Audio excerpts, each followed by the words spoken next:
ଆପଣ ପ୍ରାୟ ମାର୍କ କରୁଥିବେ ମୋବାଇଲ ଫୋନକୁ କିଛି ଦିନ ଚଲାଇଲା ପରେ ମୋବାଇଲ ଫୋନକୁ ଯେତେବେଳେ ଆପଣ ଅନ୍ କରିବେ ମୋବାଇଲ ଫୋନରେ ଆପଣଙ୍କର ଏଡ୍ ଆସିବା ଆରମ୍ଭ ହେଇଯିବ। ଆଉ ସେ ଏଡ୍ ଯେତେ ପର୍ଯ୍ୟନ୍ତ ନ ସରିଛି ଆଉ ଆପଣ ବେକ୍ ବି କରିପାରିବେ ନାହିଁ। ମାନେ ସେ ଏଡ୍କୁ ଆପଣ ବନ୍ଦ କରିପାରିବେ ନାହିଁ ଯେତେ ପର୍ଯ୍ୟନ୍ତ ସରିବ। ଆଉ ସେ ଏଡ୍ ଗୁଡ଼ାକ ପାଖାପାଖି 15 ସେକେଣ୍ଡ 30 ସେକେଣ୍ଡ ପର୍ଯ୍ୟନ୍ତ ଚାଲିଥାଏ, ଯେଉଁଟାକି ବହୁତ ଇରିଟେଟ୍ ଲାଗେ। ଆପଣ କୌଣସି ଆପ୍ଲିକେସନକୁ ଖୋଲୁଛନ୍ତି, କୌଣସି ଗେମ୍କୁ ଖୋଲୁଛନ୍ତି, ଆଗରୁ ମାନେ ଓପେନ୍ ହେବା ଆଗରୁ ଏଗୁଡ଼ାକ ଆପଣଙ୍କର ମୋବାଇଲର ସ୍କ୍ରିନ୍ରେ ଏଡ୍ ଚାଲିବା ଆରମ୍ଭ ହୋଇଯାଉଛି। କିମ୍ବା ଗୁଗଲ୍ କ୍ରୋମ୍ରେ କୌଣସି ସାଇଟ୍କୁ ଖୋଲୁଛନ୍ତି, ସାଇଟ୍କୁ ଯିବା ଆଗରୁ ଆପଣଙ୍କର ମୋବାଇଲରେ ଏଡ୍ ଷ୍ଟାର୍ଟ ହୋଇଯାଉଛି ଏବଂ ଯେତେ ପର୍ଯ୍ୟନ୍ତ ନ ସରିଛି ଆପଣ ସେ ଏଡ୍କୁ ଆଉ ବେକ୍ ବି କରିପାରିବେ ନାହିଁ, ଯେଉଁଟାକି ବହୁତ ଇରିଟେଟ୍ ଲାଗୁଛି। ଯଦ୍ୱାରା ଆମର ଟାଇମ୍ ବହୁତ ସରୁଛି, ଯଦ୍ୱାରା ଆମକୁ ଡାଟା ମଧ୍ୟ ସରୁଛି। ଯେଉଁଗୁଡ଼ାକ ଆମେ ଚାହୁଁନାହୁଁ ସେଇଟା ଅଟୋମେଟିକ୍ ଆପଣଙ୍କର ମୋବାଇଲରେ ପ୍ଲେ ହେଇଯାଉଛି। ତ ଚାଲନ୍ତୁ ମୁଁ ଆପଣଙ୍କୁ ଏମିତି ପ୍ରୋସେସ୍ କହିବି ବା ଏମିତି ସେଟିଂ କିଛି କହିଦେବି, ଯଦି ସେ ସେଟିଂ ଆପଣ ଆପଣଙ୍କର ମୋବାଇଲ ଫୋନରେ କରିଦେବେ ଦେଖିବେ ଆପଣଙ୍କର ଆଉ ମୋବାଇଲ ଫୋନ ସେ ଯେଉଁ ସ୍କ୍ରିନ୍ରେ ଯେଉଁ ଏଡ୍ ଆସୁଥିଲା ଆଉ ବିଲକୁଲ ବି ଆସିବ ନାହିଁ, ମାନେ ଜମାରୁ ବି ଆସିବ ନାହିଁ, ଯେଉଁଟା ପାଇଁ ଆପଣଙ୍କୁ ଇରିଟେଟ୍ ଲାଗୁଥିଲା। ତ ଚାଲନ୍ତୁ ଶିର ଭିଡ଼ିଓକୁ ଆରମ୍ଭ କରିବା। ତ ଭିଡ଼ିଓକୁ ଆରମ୍ଭ କରିବା ପୂର୍ବରୁ ଆପଣଙ୍କ ରିକ୍ୱେଷ୍ଟ, ଆପଣ এই ଟେକ୍ ରେଞ୍ଜ ଚ୍ୟାନେଲକୁ ସବସ୍କ୍ରାଇବ୍ କରିଦିଅନ୍ତୁ, ଭିଡ଼ିଓକୁ ଦେଖି ସାରିଲା ପରେ ଲାଇକ୍ କରିଦିଅନ୍ତୁ ଏବଂ ସେୟାର ମଧ୍ୟ କରିଦିଅନ୍ତୁ। ତ ପ୍ରଥମେ ଆମେ କ'ଣ କରିବା, ମୋବାଇଲ ଫୋନ୍ର ଥିବା କ୍ରୋମ୍ ବ୍ରାଉଜର ଆପ୍ଲିକେସନକୁ ଅନ୍ କରିବା। କ୍ରୋମ୍ ବ୍ରାଉଜର ଆପ୍ଲିକେସନକୁ ଅନ୍ କଲା ପରେ ଏଇଠି ଦେଖନ୍ତୁ ଡାହାଣରେ ସବା ଉପରେ କୋଣରେ 3ଟି ଡଟ୍ ଥିବ କିମ୍ବା କାହାର 3ଟି ଗାର ଥାଇପାରେ, ତା ଉପରେ ଆପଣ ଏଠି କ୍ଲିକ୍ କରିବେ। କ୍ଲିକ୍ କଲା ପରେ ଏଇଠି ଦେଖନ୍ତୁ ତଳେ ଆପଣଙ୍କର ସେଟିଂସ୍ ଚିହ୍ନଟି ଅଛି, ସେହି ସେଟିଂସ୍ ଚିହ୍ନ ଉପରେ ଆପଣ ଏଠି କ୍ଲିକ୍ କରିବେ। କ୍ଲିକ୍ କଲା ପରେ ସ୍କ୍ରୋଲ୍ ଡାଉନ୍ କରିକି ତଳକୁ ଆସିବେ। ତଳକୁ ଆସିଲା ପରେ ଏଇଠି ଦେଖନ୍ତୁ ସାଇଟ୍ ସେଟିଂ ଗୋଟେ ଅପସନ୍ ଅଛି, ଆକ୍ସେସିବିଲିଟି ତଳେ ଦେଖନ୍ତୁ ଆପଣଙ୍କ ସାଇଟ୍ ସେଟିଂ ଲେଖା ହେଇଛି, ଆପଣ ସେଇ ସାଇଟ୍ ସେଟିଂ ଉପରେ ଏଠି କ୍ଲିକ୍ କରିବେ। ସାଇଟ୍ ସେଟିଂ ଉପରେ କ୍ଲିକ୍ କଲା ପରେ ସ୍କ୍ରୋଲ୍ ଡାଉନ୍ କରିକି ତଳକୁ ଆସିବେ। ତଳକୁ ଆସିଲା ପରେ ଏଇଠି ଦେଖିବେ ଆପଣଙ୍କର ପପ୍-ଅପ୍ସ ଏଣ୍ଡ ରିଡାଇରେକ୍ଟ ଗୋଟେ ଅପସନ୍ ଅଛି, ଆପଣ ସେଇ ପପ୍-ଅପ୍ସ ଏଣ୍ଡ ରିଡାଇରେକ୍ଟସ୍ ଉପରେ ଆପଣ ଏଠି କ୍ଲିକ୍ କରିବେ।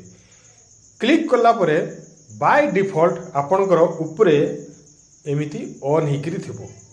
ଉପରେ ଯଦି ଅନ୍ ହେଇକିରି ଥିଲେ କ'ଣ ହେଉଛି, sites can send pop-ups and use redirects. ମାନେ ପପ୍-ଅପ୍ସ କହିଲେ ଆପଣଙ୍କର ମୋବାଇଲ ଫୋନରେ ଉପରେ ଆଉ ତଳେ ଦେଖିବେ କୌଣସି ସାଇଟ୍କୁ ଖୋଲିଲେ ଉପରେ ବି ଏଡ୍ ଚାଲିଥାଏ, ତଳେ ବି ଏମିତି ଏଡ୍, ମାନେ ଏଇ ଜାଗାରେ ଆପଣଙ୍କର ଏଡ୍ ଚାଲିଥିବ ଏବଂ ତଳେ ଏଇ ଜାଗାରେ ଏଡ୍ ଚାଲିଥିବ। ଆଉ ସେଇ ଏଡ୍ ଚାଲିଥିବ, ଆପଣ ସାଇଟ୍ ଖୋଲୁଥିବେ ଚାଲି ହିଁ ଥିବ, ସେ ଯେତେ ପର୍ଯ୍ୟନ୍ତ ନ ସରିଛି ସେ ଚାଲି ହିଁ ଥିବ, ଯେଉଁଟା ପାଇଁ ଆପଣଙ୍କର ବ୍ୟାଟେରୀ ସରିବ, ଯେଉଁଟା ପାଇଁ ଆପଣଙ୍କର ଇଣ୍ଟରନେଟ୍ ଡାଟା ମଧ୍ୟ ସରିବ। ତ କ'ଣ କରିବେ, ପପ୍-ଅପ୍ସ ଏଣ୍ଡ ରିଡାଇରେକ୍ଟସକୁ ଓପନ୍ କଲା ପରେ ତଳେ ଆପଣ don't allow sites to send pop-ups and use redirects ତଳେ ଆପଣ ଏଠି ଅନ୍ କରିଦେଇକି ରଖିଦେବେ।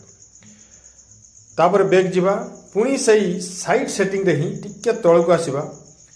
ତଳକୁ ଆସିଲା ପରେ ଏଇଠି ଦେଖନ୍ତୁ ଇଣ୍ଟ୍ରୁସିଭ୍ ଏଡ୍ସ ଗୋଟେ ଅପସନ୍ ଅଛି, ସେଇ ଇଣ୍ଟ୍ରୁସିଭ୍ ଏଡ୍ସ ଉପରେ ଆପଣ ଏଠି କ୍ଲିକ୍ କରିବେ। ଏଠି ବି ଆପଣଙ୍କର ବାଇ ଡିଫଲ୍ଟ ଉପରେ ଆପଣଙ୍କର any site that you visit can show any ad to you, ଏଠି ଲେଖି ବି ଦେଇଛି ଯେକୌଣସି ସାଇଟ୍କୁ ଆପଣ ପସନ୍ତୁ ସେ ଆପଣଙ୍କୁ ଏଡ୍ ଦେଖେଇବାର ଆପଣ ତାକୁ ପାରମିସନ୍ ଦେଇଛନ୍ତି, ଏଠି ଲେଖା ହେଇଛି। ଯଦି ଉପରେ ଏମିତି ଆପଣଙ୍କର କ୍ଲିକ୍ ଥାଏ କ'ଣ ହୁଏ ଏଥିରେ, ଯଦି ଆପଣ କୌଣସି ସାଇଟ୍କୁ ପଶିଯିବ ଦେଖିବେ ଆପଣଙ୍କୁ ପୁରା ଫୁଲ୍ ସ୍କ୍ରିନ୍ରେ ମୋବାଇଲର ଫୁଲ୍ ସ୍କ୍ରିନ୍ରେ ଏଡ୍ ଆସିବା ଆରମ୍ଭ ହୋଇଯିବ ଏବଂ ଯେତେ ପର୍ଯ୍ୟନ୍ତ ସେ ଏଡ୍ ନ ସରିଛି ଆପଣ ତାକୁ ବ୍ୟାକ୍ କରିପାରିବେ ନାହିଁ, ଯେଉଁଟାକି ବହୁତ ଇରିଟେଟ୍ ଲାଗେ। ତ କ'ଣ କରିବେ, ଆପଣ ଏଠି ତଳେ ଯେଉଁ ଅଛି ads are blocked on sites known to show intrusive or misleading ads ତିକି ତଳେ ଆପଣ ଏଠି ଅନ୍ କରିକି ଛାଡ଼ିଦେବେ। ଏଇଟା ହେଉଛି ଗୁଗଲ୍ କ୍ରୋମ୍ର ସେଟିଂ, ମାନେ ଏଇ ଜାଗାରେ ହିଁ ଆମର ବେଶୀ ଗୁଗଲ୍ କ୍ରୋମ୍ର ଆସେ। ତାପରେ କ'ଣ କରିବା, ସେକେଣ୍ଡ ସେଟିଂଟି ମୁଁ ଆପଣଙ୍କୁ କହିଦେଉଛି। ଏଇ ସେଟିଂଟି କରିଦେଲେ ଦେଖିବେ ଆପଣଙ୍କର ମୋବାଇଲ ଫୋନ୍ର ଆଉ କୌଣସି ଆପ୍ଲିକେସନକୁ ଅନ୍ କରନ୍ତୁ ଆଉ ବିଲକୁଲ ବି ଏଡ୍ ଆସିବ ନାହିଁ।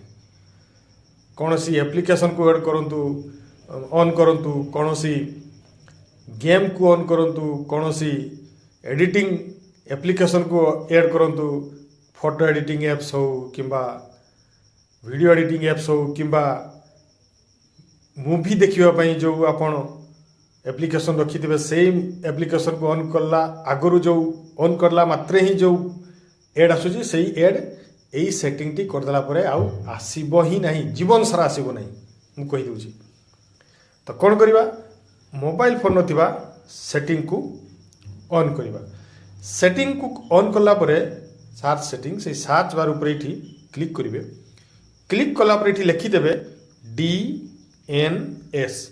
DNS लिखिकी आपणकर सर्च करदे कि DNS लिखिदेले ही आपणकर ऑटोमेटिक ये सेटिंग टी आसीज तापर कौन करेंगे ये प्राइवेट DNS गोटे ऑप्शन अच्छे देखो से प्राइवेट DNS ऊपर आप क्लिक करेंगे क्लिक कलापर कौन होकर उपरे ऑफ थी कि ऑटोमेटिक ऑन होकर थी तो आप करेंगे कौन तले जो आमर private DNS provider host name अच्छी ता ऊपर आप क्लिक करेंगे क्लिक कलापर एक कस्टम नेम गोटे ऑप्शन आसीज से आप क्लिक करेंगे क्लिक कलापर कौन करेंगे ये गोटे लिखिदेवे आप देखो से क्लिक कलापर ये गोटे एड्रेस आपन को देवाक सी कह कौन एड्रेस टी स्पेलिंग टी देखो DNS.adguard.com ADGUARD.com लिखिकी से आपड़ ये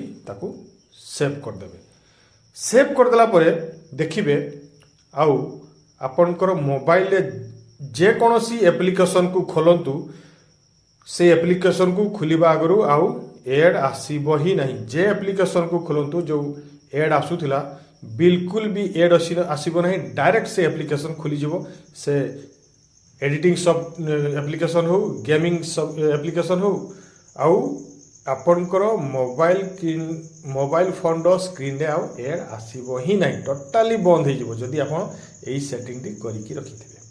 तो आज भाई ये पुणी थे आप सहित अन्य टेक्निकल वीडियो देखा। नमस्कार। वंदे उत्कल जननी।